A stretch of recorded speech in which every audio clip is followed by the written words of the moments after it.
Değerli izləyicilər, videonu bəyənib kanala abunə olun ki, hər kəs son xəbərlərdən anında məlumatlansın.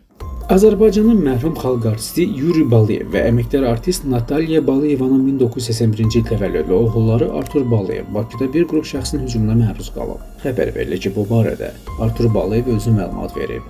O bildirib ki, hadisə dünən axşam saatlarında Binəqədi rayonu 8-ci mikrorayon Əcəmi Naxçıvanı küçəsində baş verib.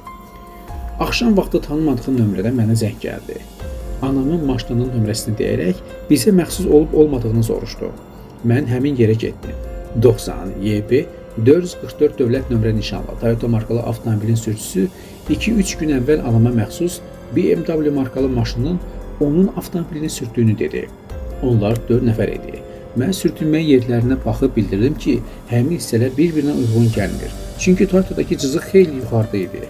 Həm də anamın avtomobili 4 gündür heç sürülmürdü.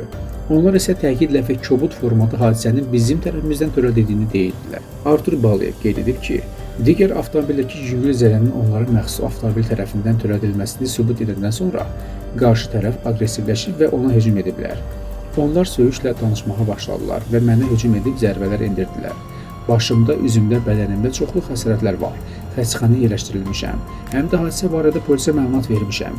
Ərazi üzrə Binəqədi rayonu polis idarəsinin 5-ci polis şöbəsində araşdırmalar aparılır. Daxili İşlər Nazirliyinin Mətbuat Xidmətinin əməkdaşı polis leytenantı Elbrus İbrahimov bildirib ki, baş verən insidentlə bağlı ərazi polis şöbəsində zərər çəkən Artur Baliyevin izahatı alınıb. İbrahimov qeyd edib ki, aralarında yaranan mübahisə zamanı ona xəsarət yetirməkdə şübhəli bilinən Zeynalov polis əməkdaşları tərəfindən saxlanılıb araşdırma davam etdirilir.